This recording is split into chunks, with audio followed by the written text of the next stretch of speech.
Welcome. Hello, hello. Finally, we came to chapter 15. That is the conclusion of our journey. It was a long journey and we learned so much. And today we will speak about this final chapter, how to outwit the six ghosts of fear. Yeah, and I wish this chapter would be the first one because it is so important. But somehow Napoleon put it last one. Maybe he thought that after this chapter we have to start again and revise what we learned from chapter one. Well, you know me. I do not question Napoleon Hill's layout of the chapter order, but I truly believe that this chapter logically would make sense to be the first chapter. However, I don't know that we would properly appreciate it at first the way we do after going through the whole journey. I mean, the chapter is like a conclusion, but it's also a warning. It's identifying the six fundamental fears that can sabotage the success. And I like it because it's practical. It's not just a conclusion. It shows you how to overcome them. So, step one with any problem is identifying the problem, and step two is having a strategy to overcome it. And he calls this how to outwit the six ghosts of fear, Yes, I. which Uh-huh. Yeah. saying words like outwit in the 1930s was very clever and hilarious. I bet. Yeah, I think Napoleon put it last chapter because he wanted to make it first and encourage readers to go again because this book definitely is not like book which you read only once. One time you read just to have overview and to understanding the principles, and then after you read it all, this is the right time to go again, start from chapter one, and really make sure that you implement every step. Yes, that you analyze your actions, not only learning, but really step into that actions and get results and mark your success, mark implementation of these principles. It's a roadmap. I mean, this book. Muslims have the Quran. Uh, Jews have the Torah. Christians have the Bible. Entrepreneurs have Think and Grow Rich. It's just one of those compass type books that you can go back to and go back to and make decisions based on what you learned in that book. Maybe not the first time you read it. Maybe the 10th time you read it. Yes, and as Napoleon said that before you can put any portion of this philosophy into successful use, your mind must be prepared to receive it. Yes, so when we go through all these principles, we prepare our mind to receive it, and the preparation begins with study, analysis, and understanding of three enemies which you shall have to clear out. Yes, and these three enemies are indecision, doubt, and fear.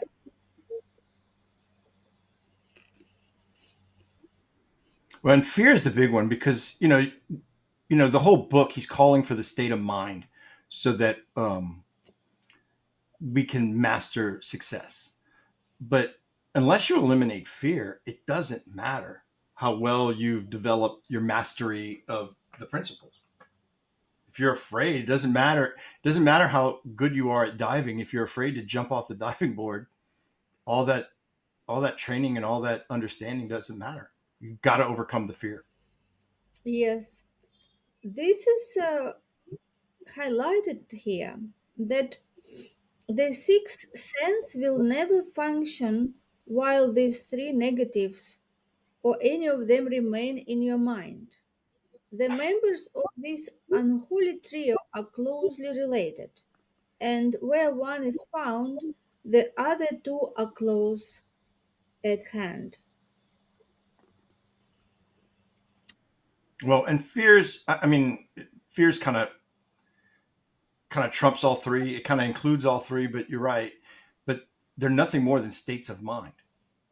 I mean, fear along with the other one, it's external. It originates in your thoughts. It isn't necessarily real, but doesn't mean it's not powerful. Doesn't mean it can't stop you. Um, but the good news is it is internal, and if it's internal, you can control it. We have to, there are things we can control and things we cannot control. And I think a lot of people spend too much energy worrying or being anxious about things they have no control over. While you have something like this that you can absolutely control, but fear is controllable. And it's important to know that because fear paralyzes initiative, it kills self reliance, and it ruins opportunities. Yes, and indecision comes from fear. Yes, indecision comes from fear, and also it brings with it self doubt. And Right. when we want to be successful, we have to understand that fear is the state of mind, and we have absolute control of our thoughts. It means that we can replace fear with having desire. Yeah, that having desire. Why Napoleon started from beginning of this book to find your burning desire, because when you have that burning desire, it will help you to focus on what you want instead of focusing on obstacles, fear, doubt, and indecisions. I spent a lot of time in sales and a lot of the sales psychology. If you ever read those books, they highlight one thing that's true. People have a desire for gain, like they want things, but they also have a fear of loss. And that fear of loss is so much more powerful and it's so much more controlling in their decision making process that you have to really, really amp up the desire for what they want to overcome that much more powerful fear of losing. And it's the fear of losing is one of those things people don't pay attention to because they don't think they have control of. And it's one of the few things we actually have control of. Yes, and everything has price. Yes, everything has price. If we have big goal, we understand that we have to pay something. Yet we have to pay material by money or by time or efforts, and we have to see the bigger picture. Yes, not focusing what we are losing, because we are not losing. Yes, because it is just the way how to get something bigger. But if people are afraid on what they're losing, they will never get where they can be. They will only be limited by this what they can see, what they're losing. Yes, and not seeing big picture. No, it's there's six ghosts of it. He talks about there's six basic fears. I agree with all six of these, and maybe I agree with all six of these because I read this book 40 years ago and I read it again 30 years ago and I've read it a bunch of times. So it's the repetition, the agreement, I mean, I was never assigned this book. No one ever forced me to read this book. So I read this book on my own free will every single time. But the fears are true. And it really is helpful when you're helping someone else work out a problem, whether it's a friend or whether you're coaching them through a situation, to be able to recognize the different fears because they're all different. And we all experience all of them all the time. And there's this, they all come back to these six basic. And uh, uh, fear will paralyze your faculty of reason if you let it. Yeah, so what are the six main fears? They are fear of poverty, fear of Right. criticism, fear of ill health, fear of loss of love of someone, the fear of old age, and the fear of death. And all other fears are of minor importance. They can be grouped under these six. Right. Well, I think the fear of poverty. I see whenever I'm coaching business owners, I would run into this scarcity mindset, like they don't have an abundance, because though they would love an abundance, they're afraid that the effort to get the abundance might put them into a worse position, or maybe even worse, send them into poverty. So this the fear of poverty is really strong, I think, with people who maybe have experienced poverty, or maybe never have experienced poverty, but seriously doubt their ability to adapt and survive in such a situation. But this really originates early from conditioning, and it makes people play it safe, avoid risk, and too many times settle for less. Yes, so fears are nothing more than states of mind. One state of mind is subject to control and direction. Yeah, you just think about this that man can create nothing which he does not first conceive in the form of an impulse of thought. So when people think about what they're afraid of, this is what they create.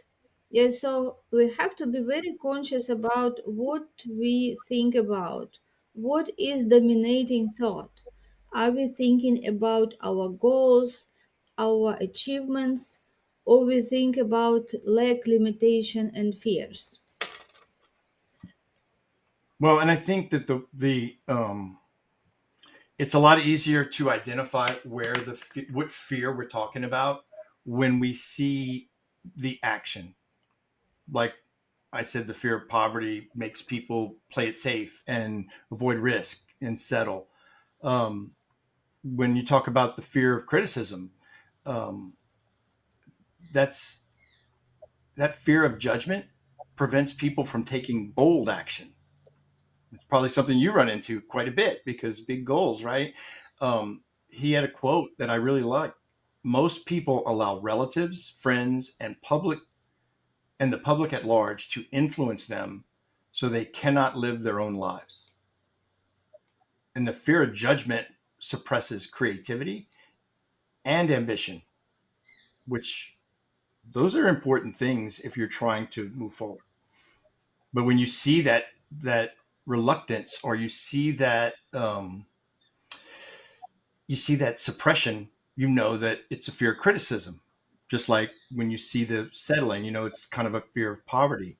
I think it's helpful to understand these fears, and that's probably what I got the most out of this chapter this go round, was linking the symptom to the cause, and the cause being, what fear is it?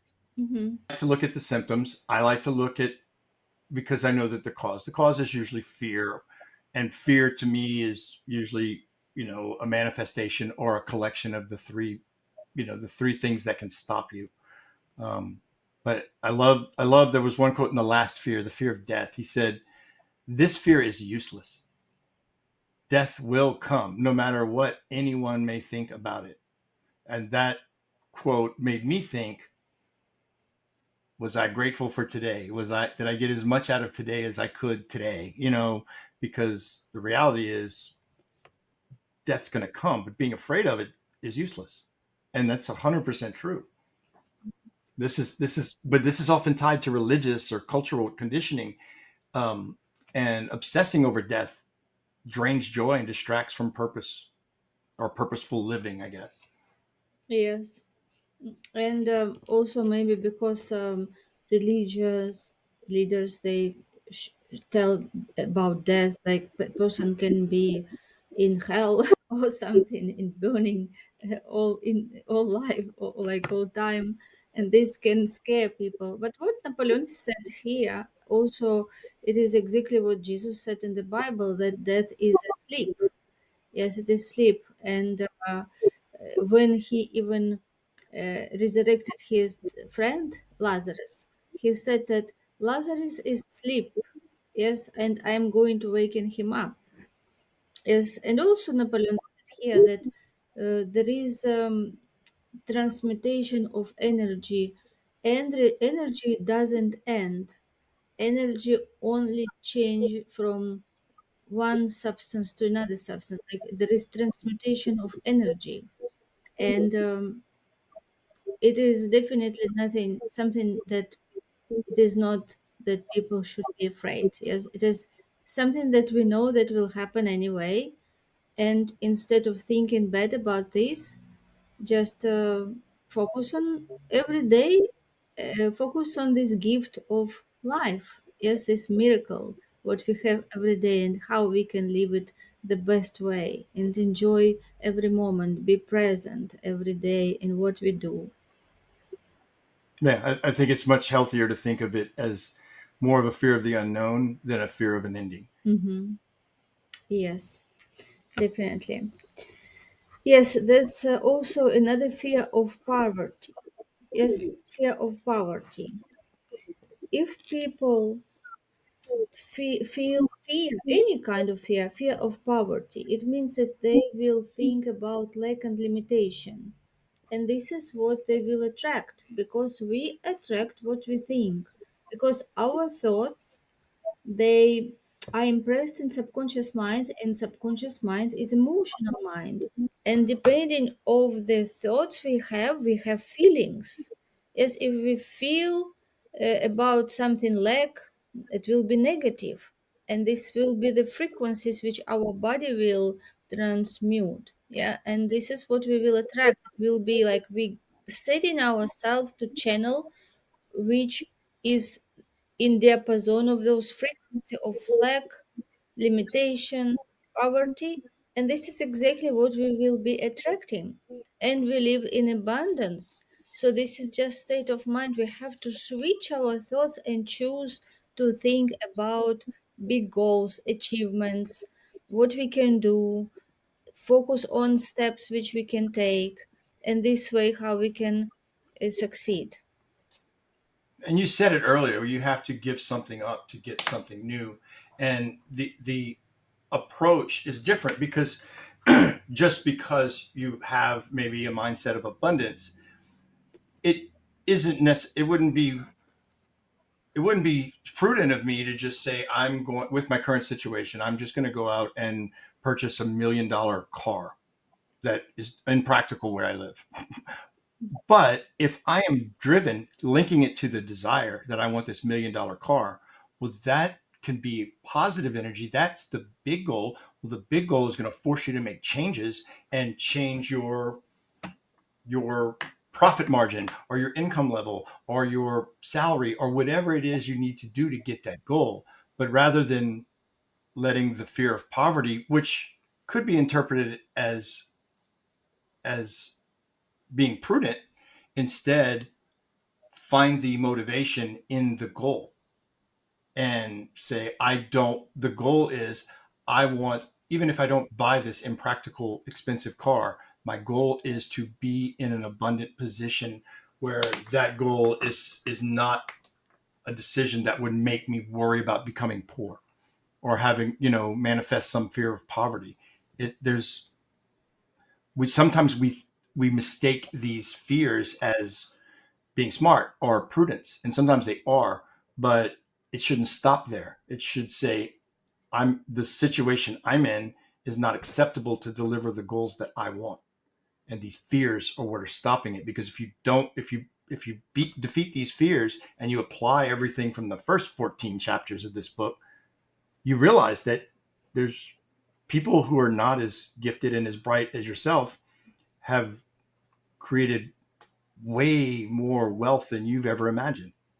So you can do it too, but you have to be properly motivated. And that's where the desire needs to be stronger than the fear. Yes, and these fears, they are called in this chapter like ghosts. Yes, like ghosts. Why Napoleon called them ghosts? Because they are invisible. People don't identify them as it is not them. They think that these thoughts are their thoughts, but it is not their thoughts. Yeah, they can identify them as those ghosts or saboteurs. Yes, like which uses their power, which uses their strength and abuse that. Like every those saboteurs and fear, they come from strength, but it uses it more than it is necessary. So, in order to choose the road of abundance, have to implement all these principles principles which we discussed in this book, yes, in this program. Because if you implement and when you implement all these principles, this is the roadmap which will take you to wealth, to abundance, and to success. So instead of being afraid of something that poverty or any negative outcome, just get responsibility that you have now this tools, you have the roadmap, and just focus on every step which we discussed in each of the chapter. And when you do it, this is how you will succeed. Yes, because if we think about this was they indecision, doubt, they drain our energy. Right? We shouldn't allow them to drain our energy. We have to get our control back, decide what we want, focus on that, and having this roadmap, just going from one destination to another destination with full confidence. And I see that, and if you think about with this abundance, where you might be having a fear, there, I'm afraid that I might not be able to, I don't know, purchase something that I want to purchase. Where I have zero fear that I'm going to starve to death. I have no doubt that my next meal is coming, and my next meal is coming after that. I have no fear of that. There are people alive who would consider the fact that I have no fear or no doubt that my next meals will continue to come as abundance, as unthinkable. How could you be so confident that you know that? And it's just because I have a standard, that my standard is no matter what, there's going to be a stream of meals. I will not go hungry. That is not acceptable to me. Well, I will not be homeless. I will not live in a small house. I will not, take the bus. I will own a vehicle. I will own an airplane. It's the expectations that we set are linked to the desires, and the fears are there to keep you in line or to keep you from going through what I've heard called terror barriers. Like, you're afraid of the unknown. And, there's a lot of symptoms that let you know when you're afraid. And when you've mastered your fears, it's really easy to see it in others. But just because you've mastered your fears, it's helpful to have someone else kind of take a look. When you have indecision, or when you're procrastinating, or you're way too cautious, or you're worrying about everything, or you doubt your abilities. There's no self confidence. Um, these things can be subtle and be unnoticed, but recognizing them, just like any other problem, once you know you have a problem, then you can start to fix the problem. So recognizing all these traits in high achieving people, they consider indecision and procrastination and worry and things like that as weakness. They consider that as something that holds others back. They don't have that problem because they've conquered their fears. What they don't know is there's, every time you get to another level, new devil, there's fears of the unknown that you don't know what's next. But it's raising your standards and setting big goals and connecting with your desire. Chapter two. Mhm. Yes, the fears don't get anywhere. We always will have those fears, ghosts, saboteurs, but we can give them the place in our car. Yes, instead of giving them the driver's seat, we can put them in back seat and telling, okay, I know you are there. This is voice of my fear, or this is voice of my doubt, or this is voice of anything else. There are some different saboteurs we have, but we cannot let them drive. Yes, we cannot let them dictate our decisions. Yes, we can identify their voices and say, okay, this is voice of fear, or this is voice of doubt. Okay, go there, sit behind quiet. I'm now in control. I'm now on my way how to lead my life. And I love what you just said there, because that's a quote. Like, I write down quotes that I highlighted in the book, and the quote that I think touches on what you said was, the subconscious mind voluntarily acts upon the dominating thoughts fed by one's fears. That's just what you said. We can't let it control. Your subconscious will accept fear based thoughts just like success oriented ones.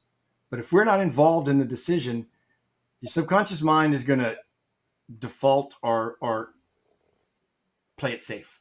It's your lizard brain, I call it. Uh, your emotional brain, not your logical one. You have to replace negative thoughts consciously and deliberately. That's that point was made a lot in this book, but it really resonates what you've just said. Yes, these fears don't go anywhere. Every level has their own fears, and it is a natural process. Because when we step out and we want to start doing something new, something bigger, this wall, as Paul said, terra barrier, it is wall of fear and doubt, will automatically raise.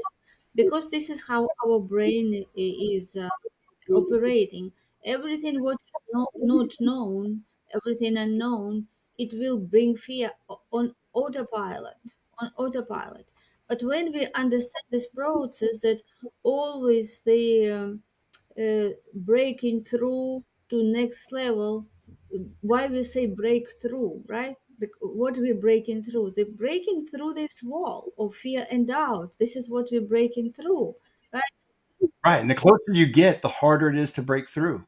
Remember the 2 feet from the goal or whatever, the closer you get to breaking through, the harder your subconscious mind, it seems, will work to stop you from doing that. That's not helping you. And you have to be aware of this and realize it's going to get worse before it gets better. And you have to accept that. And you have to, but successful people, if you go back in their life, they broke through terror barriers. And as they broke through them, they started to gain the confidence and the understanding that you have to break through to get to the next level. But if you've never broken through, you don't even believe that it's possible. Yes, it is like a journey from cocoon to butterfly. Yes, it should have those um, inconvenience, yes, inconvenience, and physically break through that cocoon to make the muscle strong. Yes, if you open cocoon, if you want to help butterfly before it comes itself, it will die because its muscles will not be strong enough to fly. If you just think you help an open cocoon, this instant will die. Yes, so again, when we given these fears and doubts, this is like next step. We should understand that and embrace these new challenges and fears, and have these fears and face them and act anyway.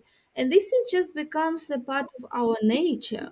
It is just our attitude, right? Attitude towards ourselves, attitude towards problems, challenges, attitude towards fears. When we know that they exist, we expect them. We know that it will be coming, doubt will come, fear will come, and we already embrace them and we meet them and we break them through. And this is how we grow, right? Because again, why all this uncomfortable?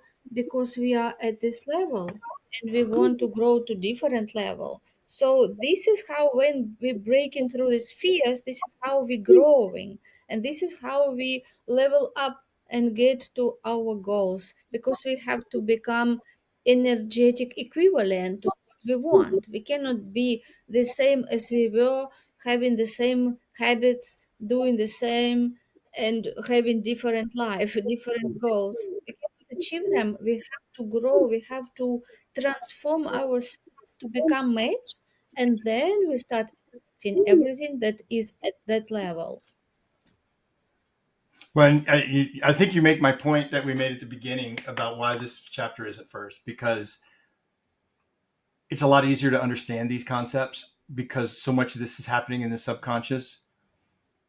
If this is the first time you read the book, you just learned about how the subconscious worked and you just learned some of the tools to use to actually direct your subconscious. And, by using things like masterminds and using things like auto suggestion, these concepts, unless you read this book, are really foreign. But once you've started working on these and the power of positivity and you get to this point, then when you come to fears of that last line of defense, and it can be, for lack of a better word, scary. I mean, that's the definition of fear. But I think what you're saying is, to push through, we have to we have to be on point. We can't go we can't go into chapter 16 with, you know, 10 of the 15 chapters mastered. Fears are going to defeat us because there's something in all the other chapters, and they're, you know, I'm a broken record, but they're in order. They're in order for a reason, and this one is here for a reason, because this can derail all that work. You have to outwit the six ghosts, as you said. Yes, and instead of having fear, because when we have fear, we give our power to something else, to outside circumstances or people or events. But instead of that, we can take responsibility and take this responsibility and understand that now we have the roadmap. Now we know how to be successful. So our total focus should be only on implementing these steps. And no alibi will save you from accepting the responsibility if you now fail or refuse or demand riches of life, because the acceptance calls for but one thing: incidentally the only thing you can control, and that is a state of mind. So you can control what to choose, how to feel. You can be happy where you are and expect better things, and having this roadmap, knowing what you are going to do and see your success, live from that place already, live and feel how your life will be from the wish which fulfilled. Yeah. I love this. I love strategies. I love when you can take something from a chapter and implement it. It's not this, you know, it's something concrete. There's actionable steps you can take, right? He tells us, um, take inventory of yourself intentionally with respect to fear, and, you know, ask yourself, do I suffer from any of the six fears? Well, before you can ask yourself that question, you got to know what those six fears and what the symptoms are. But then ask yourself, do I frequently procrastinate? Do I tolerate negative influences? Because talk about giving up something. Have you ever had to just remove a negative person from your life? And that can be hard if it's someone that has been a big part of your life to that point. But the person you're becoming, you know, you're now a butterfly, and this caterpillar wants you to stay being a caterpillar. And that's just not who you are anymore. But if you're tolerating negative influences, that would be like a caterpillar just walking around on the ground, like, I mean, a butterfly walking around on the ground when it has wings now. It has a purpose that's different than it used to be. Yes, and only a conscious analysis will disclose the presence of these universal enemies. When you begin such an analysis, search deeply into your character. Here is a list of the symptoms for which you should look. And these are the symptoms. First is indifference, indecision, doubt, worry, overcaution, procrastination. So analyze if you have any of these symptoms. Yes, because this is symptoms of these enemies which act behind our conscious. Well, you have to, you know, there's some self discipline here, right? And you have to monitor your emotional state, which, you know, life happens. Sometimes we get busy. It's not always, you know, you have to make time for this. You have to pay attention to this, because things can be going great until they're not. And if we weren't, you know, monitoring, or we weren't, you know, intentionally using self awareness, we miss opportunities to replace that fear with things like faith, purpose, and, you know, what I love is definiteness. I love, there's no doubt. I love knowing an outcome. That That's something I find comfort in. So my goals are usually about to where the outcome is not in doubt. I don't like to gamble or, go wherever the wind takes me. I like to have a definiteness. And that definiteness to me needs to translate to more of a definiteness of my purpose and connection with what my goals are. Yes, and also I like how Napoleon highlighted here that a state of mind is something that one assumes.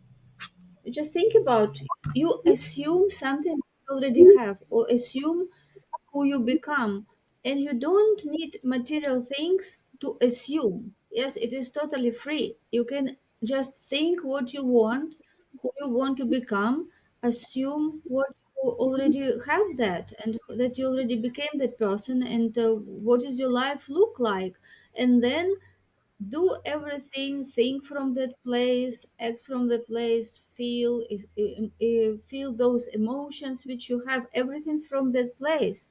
And this is how you will be fueled, because that you have that big vision, you have that big desire. It give you enough fuel to overcome fear and doubt. And also interesting, Well, yeah. Mhm. just to add to what you say, I mean, Hill argues, and I agree, that success is just as much about the elimination of mental poisons as it is about action and planning, the fuel. The fuel is like every chapter until now, but it's like the book is in two halves.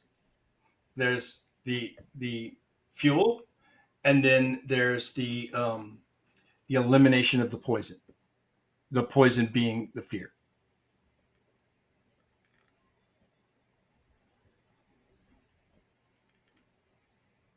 But if you don't conquer fear, you can't fully grow rich mentally, spiritually, or materially. And this, like this last chapter is it's a conclusion, but it's a warning. And also, And I think it's the mhm, reason so many people read this book again and again and again, because this last chapter is almost like a cliffhanger that makes you, normally a cliffhanger makes you want to read the sequel. This cliffhanger makes you want to watch the rerun. It makes you want to. What did I not get in chapter one, two, three, four, five, six? Because I didn't know this about fear.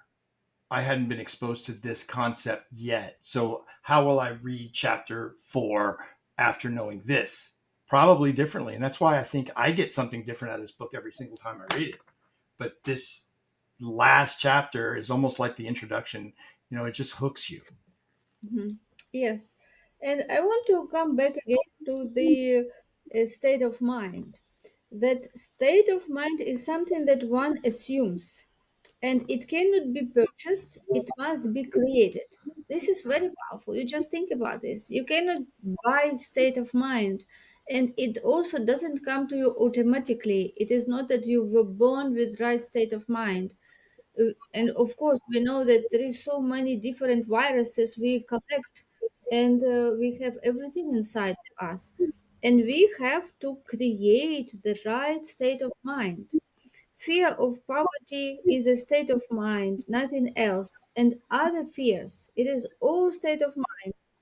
And these fears paralyzes the faculty of reason, destroys the faculty of imagination, kill of self-reliance, undermines enthusiasm, discourages initiative, leads to uncertainty of purpose, encourages procrastination, wipes out enthusiasm, and makes self-control an impossibility.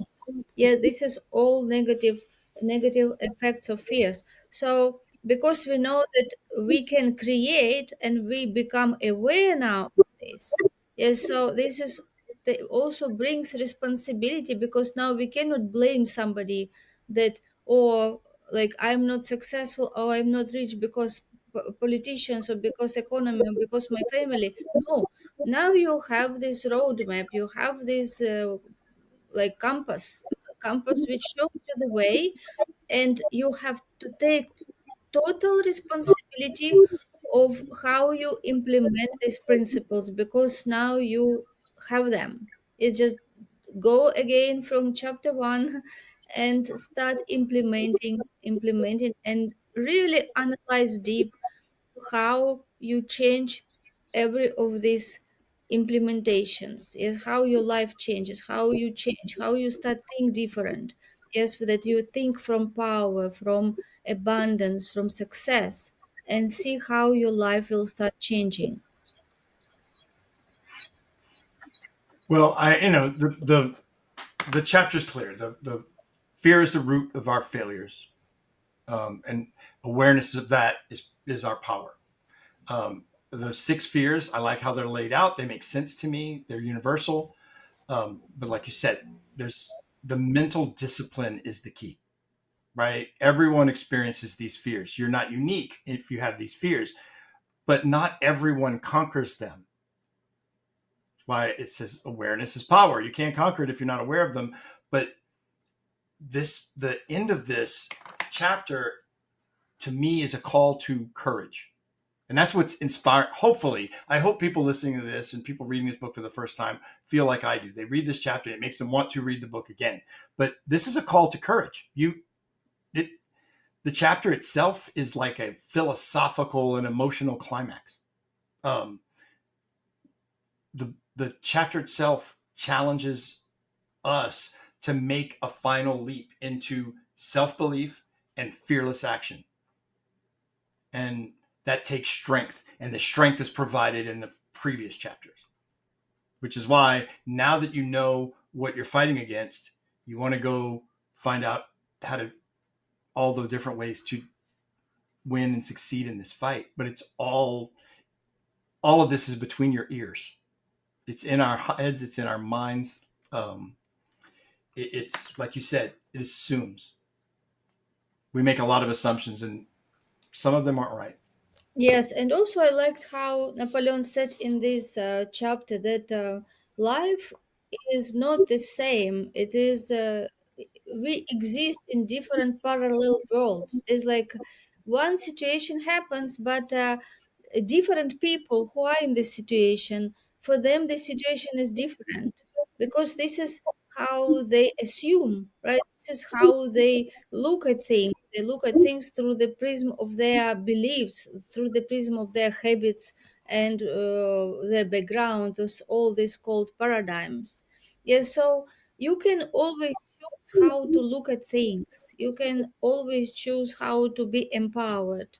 Yes, and knowing this, what we discussed, these principles, now sets you so much ahead of people who don't know this.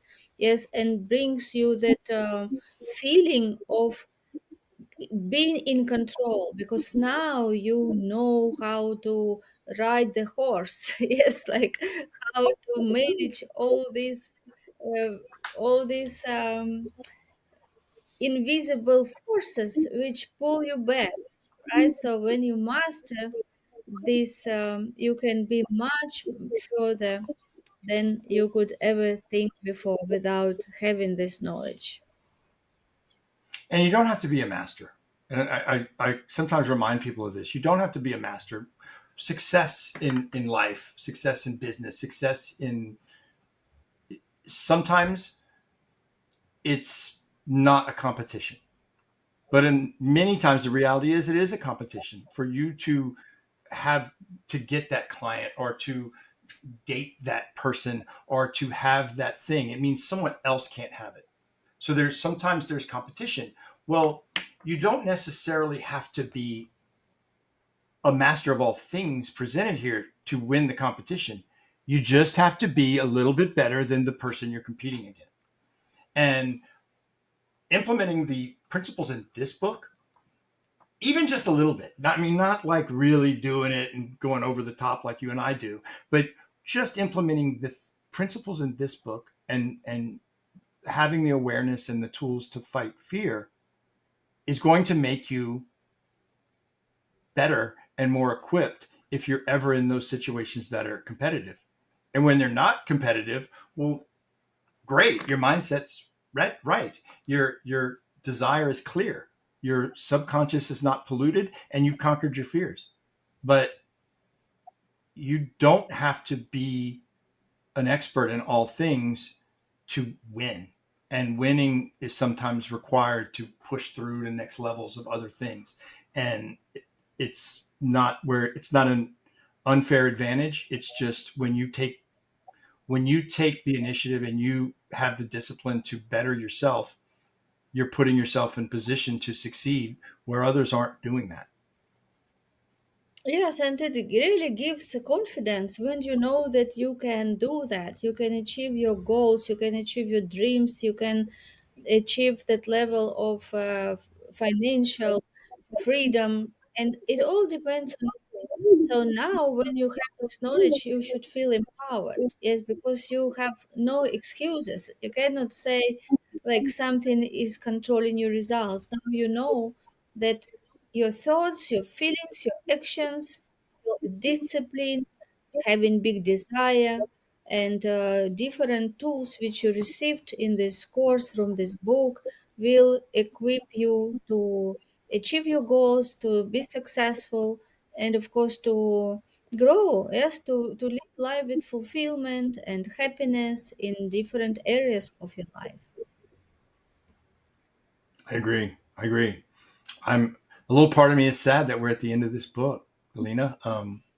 We've gone through so many different concepts, and I mean these are all concepts that I was familiar with, but having these discussions and talking about it on this level, and then having others, following, and just this morning I was reading, page after page of work that I saw that someone did, and it's just like how much improvement is that individual going to see as a result of coming through this journey with us. Yes, so today we have the last homework for this week, and this is analyzing yourself, analyzing which fears you have, what dominating thoughts you have, what is related to your goals, identify them, write them down, analyze where are those three enemies, such as indecision, doubt, fear, show themselves in your life.